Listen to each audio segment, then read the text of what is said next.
सीता को कोई यहाँ पे दोस्तों गोरखपुर पुस्तक महोत्सव मनाया जा रहा है, कवि सम्मेलन। यहाँ पे बहुत ही बड़े बड़े जो टीवी में कलाकार आए थे वो आए हुए। चलिए अभी वो अंदर से हम दिखाते हैं, तो बने रहिएगा हमारे साथ।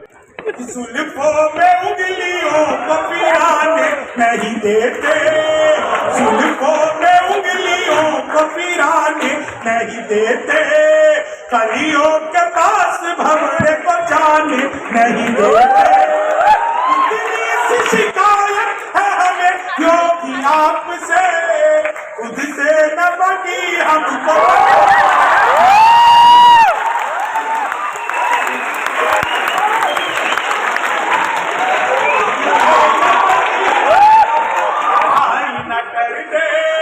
राहुल तुम्हें पदिया तेरी सवारी न कर दे, राहुल तुम्हें पदिया तेरी सवारी न कर दे।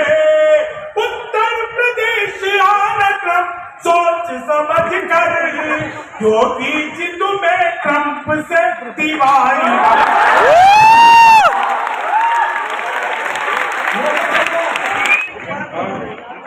तो आप लोगों को कैसा लगा अब तक का कवि सम्मेलन, एक बार आप लोग बता दीजिए बस। मैं शुरू होता हूँ।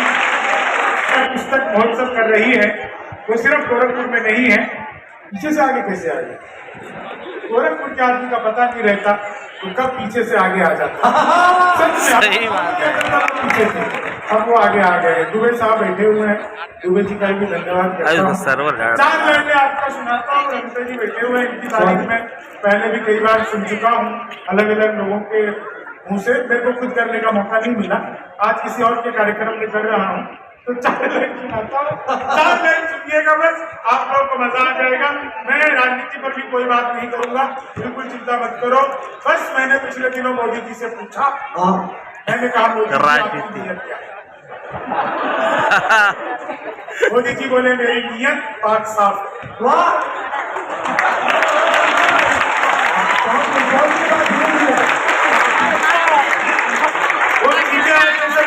भारत, तो मैंने चीते से भी पूछा। अच्छा, मैंने कहा तुम भारत आ रहे हो, तुम्हें यहाँ आते हुए डर नहीं लगा? बोले नहीं, हम वहीं से बीजेपी ज्वाइन करके आए।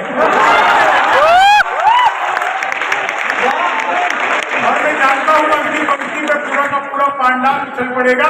एक आदमी मिला, बोला यार ये मोदी जब से आए देश 500 साल पीछे चला गया। मैंने कहा योगी को आने दे, त्रेता युग में ले जाए।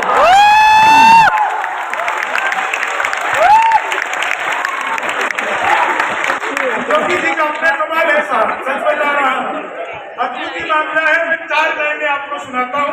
मैं एक बार तो मेरी सगी पत्नी से मैंने पूछा, मैंने कहा क्या मैं तुम्हारे सपनों में आता हूँ? बोली नहीं, मैं हनुमान चालीसा पढ़कर सोता हूँ। निकट नहीं आ रहे। दुनिया भर के किसी भी मंच पर चला जाओ, आप लोग देख लीजिएगा, सोशल मीडिया उठाते हैं, किसी भी मंच पर चला जाओ हमेशा धोती कुर्ता पहन करके ही जाता हूँ। दुनिया में मैं धोती कुर्ता पहन कर जाता हूँ। अमेरिका गया, अभी इसी साल 26-27 शहरों में प्रोग्राम किया धोती कुर्ता पहनकर। दुबई गया, अभी फिर 15 तारीख को जा रहा हूँ, 29 तारीख को जा रहा हूँ। लंदन गया, हर जगह धोती कुर्ता पहनकर जाता हूँ। मैं मंचों पर धोती कुर्ता पहनकर इसलिए जाता हूँ ताकि मैं दुनिया को बता सकूं ये मेरे भारत का पहनावा है।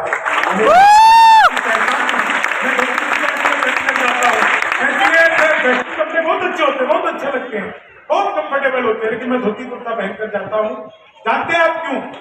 आज चाहे आपके उत्तर प्रदेश का कोई गांव हो, मेरे बिहार का कोई गांव हो, चाहे पद्मिनी जी के हरियाणा का कोई गांव हो, गुड़गांव में रहती है तो पूरा गुड़गांव ही गांव है, तो चाहे वहां का कोई गांव हो, गुड़गांव ही गांव है। कोई बुजुर्ग व्यक्ति मरता है ना, तो बुजुर्ग नहीं मरता, उसके साथ धोती पहनने वाला एक आदमी कम हो जाता है। क्या बात है, वाह।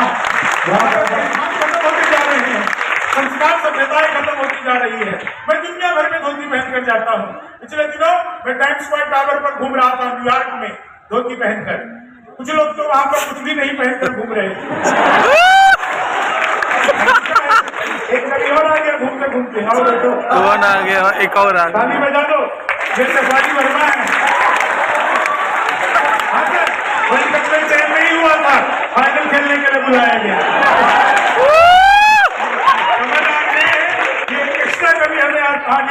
कुर्सी आओ। गोरखपुर है, आदमी के आते ही कुर्सी आती है। आओ। आदमी जाते कुर्सी आ गई। उत्तर प्रदेश शंभू भाई, उत्तर प्रदेश में खाली कुर्सियां रखने का अपना ही संकट है। आओ बैठो। अब ये कुर्सी लाए किसके लिए?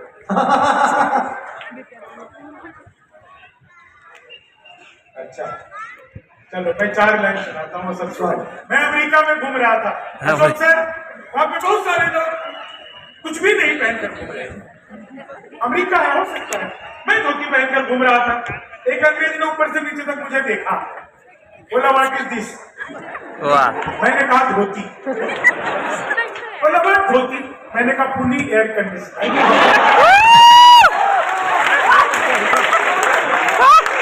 वो अंग्रेज को समझ नहीं आया आशीष भाई, उसने पीछे से मेरे धोती का लात पकड़ लिया। बोला व्हाट इज दिस जेंटलमैन? सारा मैंने उसका टाई पकड़ लिया। मैंने कहा गुड डे में व्हाट इज दिस जेंटलमैन? बोला this is my neck tie. मैंने कहा this is my back tie.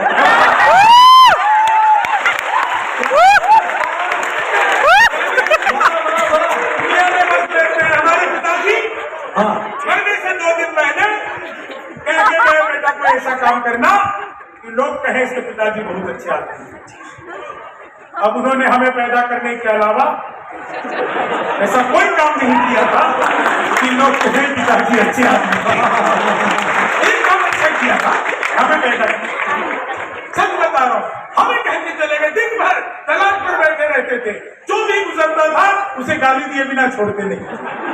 हमको कह के चले गए ऐसा काम करना कि लोग कहे पिताजी अच्छे आदमी। अब पिताजी की अंतिम इच्छा, उनके जाने के बाद हम दिन भर उसी दलान पर बैठे रहते हैं। एक और कोई कैच करे जो वाला भी गुजरता है पहले उसको गरियाते हैं, फिर लाठी लेके दौड़ाते हैं, वो भागते भागते कहता है इससे अच्छे तो उसके पिताजी थे।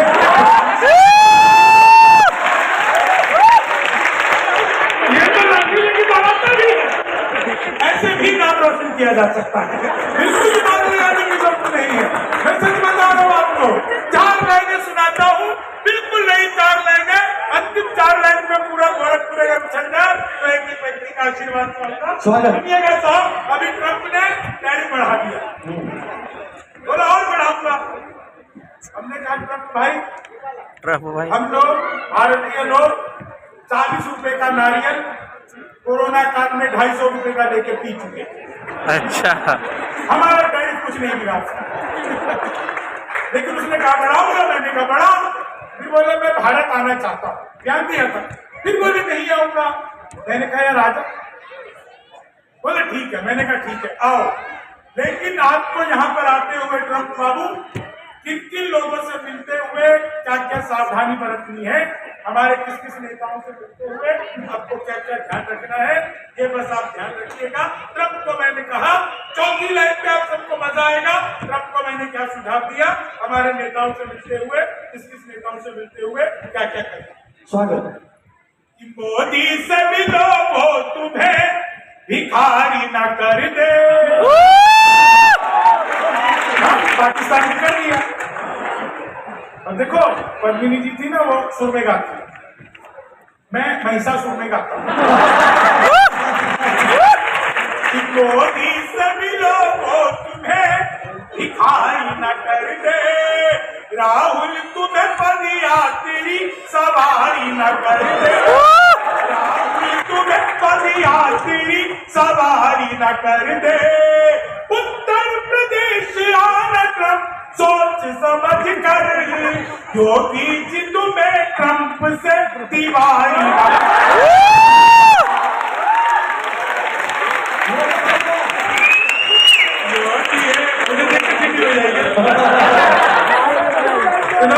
रहने वालों, मैंने खाली बाल बड़े किए हैं।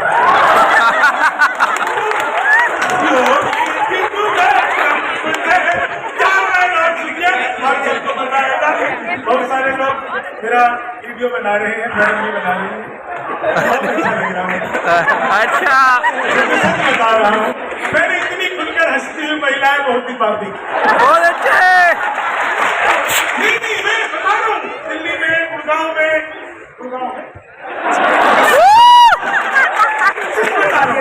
महिलाएं इतना खुलकर हंसती, इन्हें ब्यूटी पार्लर वाली समझा के ज्यादा मुंह फाड़ कर हंसोगी तो चेहरे के पीओपी की कोई जरूरत नहीं है।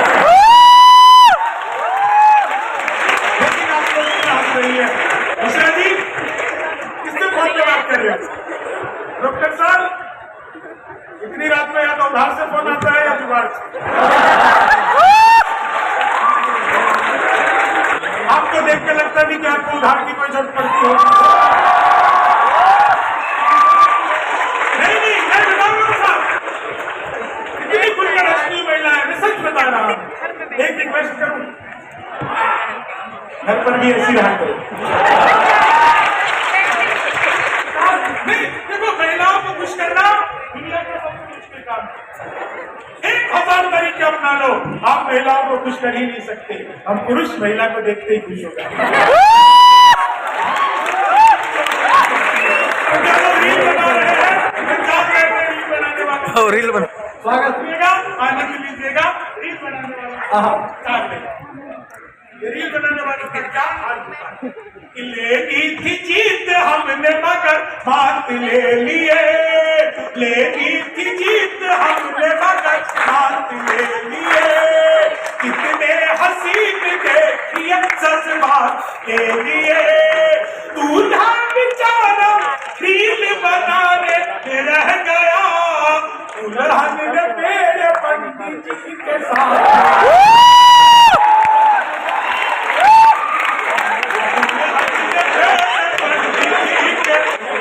एक चीज और आप लोगों से निवेदन करूंगा साहब, आप जितने लोग भी यहाँ पर आए हैं ना, आप निश्चित तौर से आए तो पुस्तक मेले के लिए हैं, कई लोग सांस्कृतिक कार्यक्रम के लिए भी आए हैं, लेकिन आप लोगों से बस एक निवेदन करूंगा, अंदर जाइएगा, नहीं भी अब तक गए हैं तो आप जरूर जाइएगा और कोई ना कोई एक न एक पुस्तक अपने साथ ले जाइए, अपने पास लेकर के जरूर जाइएगा। आप लोग लेकर के जाएंगे तभी इस पुस्तक मेले का आयोजन सफल होगा। इसका आयोजन दिखावा नहीं है। एक बात बताओ राजेश भाई, कितना दिमाग है तुम्हारे अंदर? जितना आपका मैं बता ही नहीं सकता। तो पता ही नहीं है, जितना इनके अंदर दिमाग है ना उतना तो हम बिहारियों का खराब रहता है।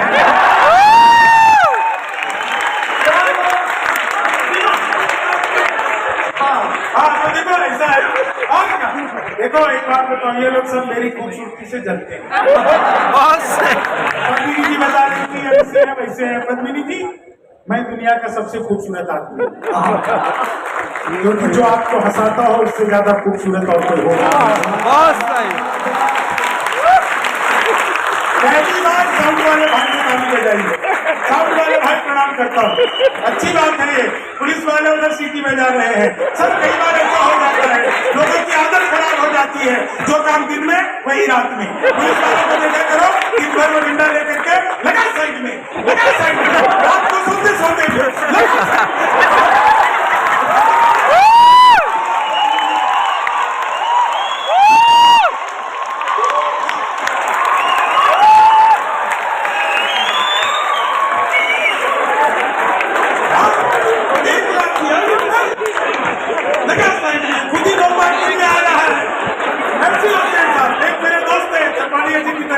कपड़े की दुकान है उनकी, रात को सोते सोते भी, दिन भर नहीं करते रहते। 1 metre 2 metre 1 metre 2 metre 1 metre 2 metre तेरी दुकान बंद होगी, तूने मेरी साड़ी फाड़ दी। अब दिन भर हेलो हेलो चेक, अरे बैठो भाई, सोते सोते बिचवा में खड़ा हो गया है। हेलो हेलो चेक, पत्नी ने 2 लाख दिया, चेक ही करता रहेगा कि प्रोग्राम ही शुरू।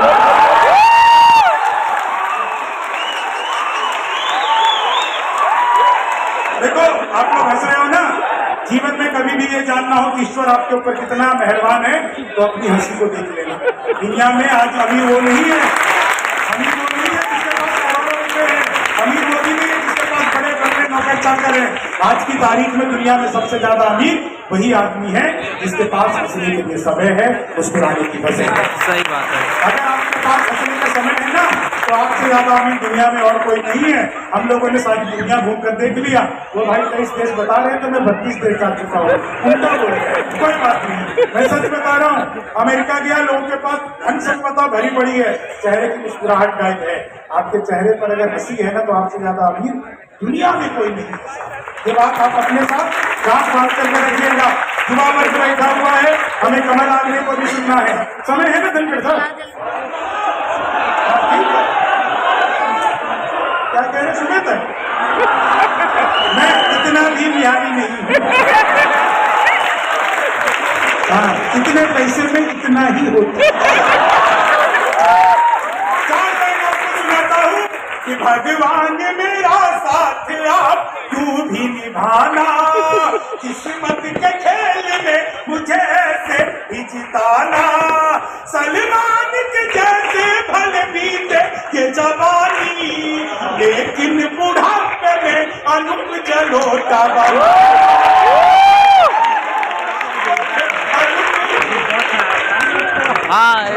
गोरखपुर में है योगी जी की जब सरकार पहली बार आई तो पहला काम किया एंटी रोमियो, जैसे जूलियट की गलती ना, आधार कार्ड मिलवा के पीटे गए। मैंने 4 लाइनें लिखी, सुल्फों में उंगलियों को पिराने नहीं देते, सुल्फों में उंगलियों को पिराने नहीं देते, कलियों के पास भंवरे को जाने नहीं देते, इतनी सी शिकायत है हमें योगी आपसे, खुद से न बनी हमको।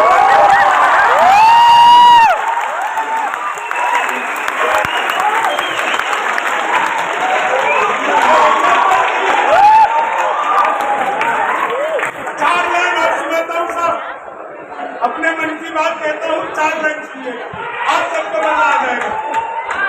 तुम तोड़ो वादा और हम निभाते रहेंगे, नाराजगी ऐसे भी हम जताते रहेंगे, जब तक नहीं आते हैं 15 लाख खाते में,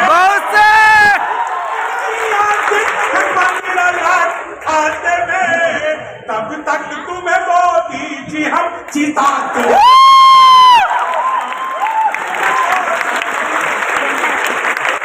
चीनी को जमा करके फिर से गन्ना बना दूं। मैं तो अद्भुत कवि हूँ। क्लास में अध्यापक आया, बोले कौन बेवकूफ पे खड़ा हो जाए, तो मैं खड़ा हो गया।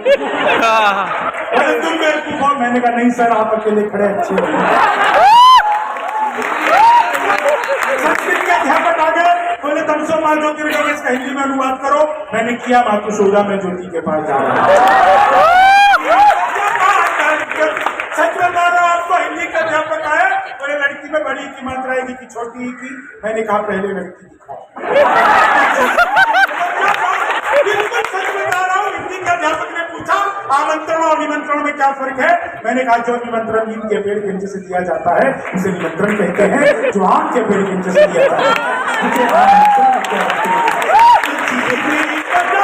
बिल्कुल सच बता रहा हूँ, गणित वाला आ गया। बोला मैंने तुम्हारे पिताजी को 2000 रुपए 6% ब्याज पर 10 दिन के लिए दिए, तो 10 दिन बाद कितना लौटाएंगे? मैंने कहा वो नहीं लौटाएंगे।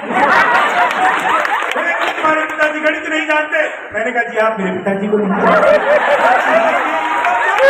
सच बता रहा हूँ। गणित वाले ने फिर पूछा दशमलव किसे कहते हैं? मैंने कहा जब लगातार 10वीं बार लव हो जाए उसे दशमलव कहते हैं। की वैल्यू बताओ। फाइनेंस। मैंने कहा जो हमें छोड़कर चली गई हमारी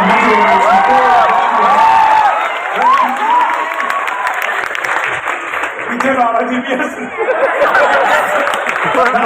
इसकी वैल्यू पता है?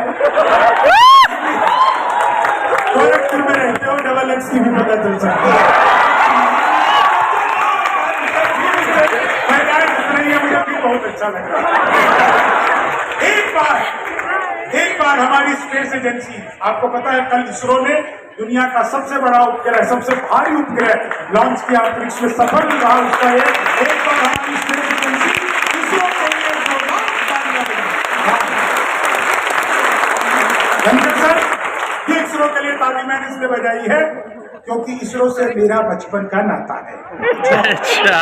जब मैं पहली बार स्कूल गया तो मैडम बोली लड़कियां इसरो में बैठेंगी, लड़के इसरो में बैठे।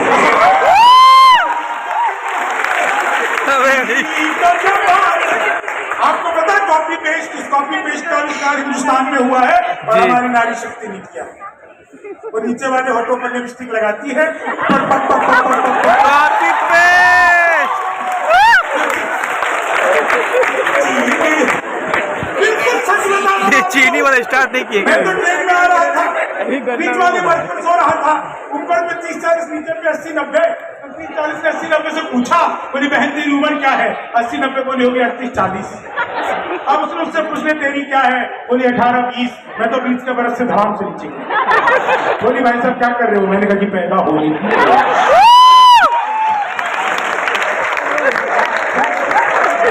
कुछ नहीं। मेरे पड़ोस में रोज एक लड़की नागिन डांस करती थी। धनखड़ साहब बिल्कुल नया, सुनो मजा आ जाएगा आपको। रोज एक लड़की नागिन डांस करती थी। मैंने एक दिन घंटी बजाई, वो निकल करके आई। मैंने कहा तुम ही रोज नागिन डांस करती हो? बोली हाँ। मैंने कहा कभी डस भी लो। नागिन डांस का फायदा।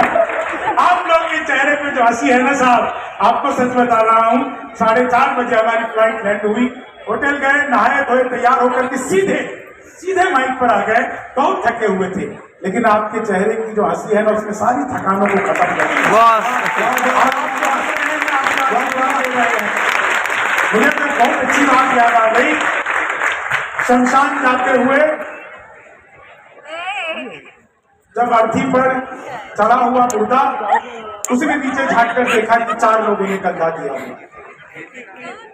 तो सोचने लगा कि अगर जीते जी इनमें से 2 कांधा भी मिल गया होता तो कुछ दिन और जी जाता। हमें जीते जी लोगों का भी कदर करना चाहिए।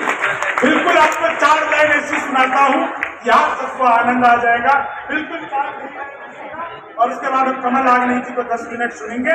समय की अपनी सीमाएं, मर्यादाएं हैं। उसी मर्यादाओं के साथ आप लोग सचमुच बहुत अच्छा सुन रहे हैं। सर मैंने तो अखबार में विज्ञापन लिखा था घर बैठे मिठाई बनवाई। अच्छा ये सीटी में जाने वाले से याद आया, जब मैं आ रहा था ना मेले में, तो एक अम्मा जी रोड पार कर रही थी और पीछे से ये सीटी में जाने वाला अब अम्मा जी सुन नहीं रही, रोड ही पार करके चली गई। अब हम सीटी बजाने वाले को गुस्सा आ गया, दौड़ कर पहुंच गया। बोले इतनी देर से हम सीटी बजा रहे तुम्हें सुनाई नहीं दी? बोली बेटा जब उम्र थी तब किसी ने बजाई नहीं।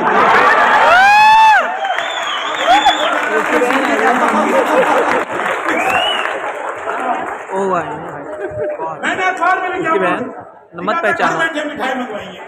मैंने सोचा कि पिज्जा बर्गर तो खूब महंगा, मिठाई कैसे मंगाएंगे? तो मैंने अखबार में दिए हुए नंबर पर कॉल किया। इधर से कंप्यूटर रिकॉर्डिंग आवाज आने नहीं। बोले कि नमस्कार, अग्रवाल स्वीट कॉर्नर में आपका हार्दिक स्वागत।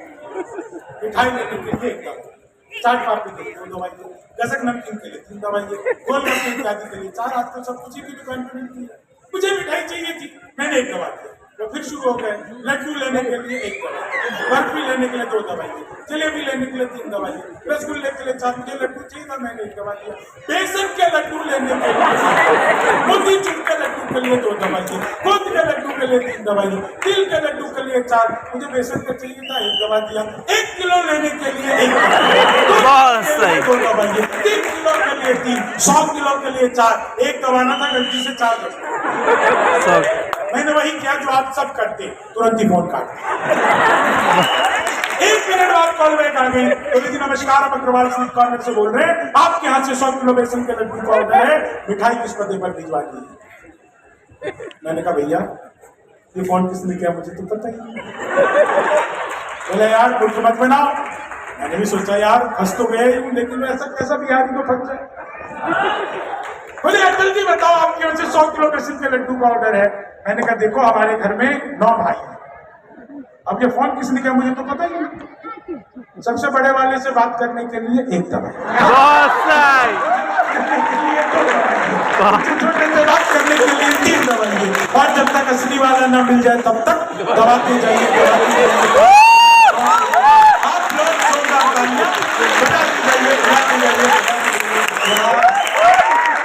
पोशाक पुरानी लिए अभिनव मनाओ, पोशाक पुरानी लिए अभिनव मनाओ, नफरत में भी प्यार का कलरव मनाओ। रोने के लिए और भी महफिल है जहाँ में, शंभू शिखर में हास्य का उत्सव हुआ। शंभू शिखर में हास्य पीछे सारा खत्म हो चुका है, सारे लोग निकल के जा रहे हैं, तो आपको हम दिखाएंगे। देखिए खत्म हो चुका है ऐसा। अब कल भी बहुत ही बड़े लोग जो आप देखते हैं हमेशा यूट्यूब पे, फेसबुक पे, इंस्टाग्राम पे, टीवी पे, वही कलाकार आने वाले हैं, आपको दिखाने वाले, तो बने रहेगा हमारे साथ। दोस्तों ये है पुस्तक, बहुत ही बड़ी पुस्तक है। आप इतनी बड़ी पुस्तक उठा भी नहीं सकते, इतनी भारी है। आपको अपने दिमाग लगाना होगा ये पुस्तक को अध्ययन करके, कि अगर आपको बड़े व्यक्ति बनना है तो इस पुस्तक का अध्ययन करना होगा कि आप समाज में उठो बैठ सकें।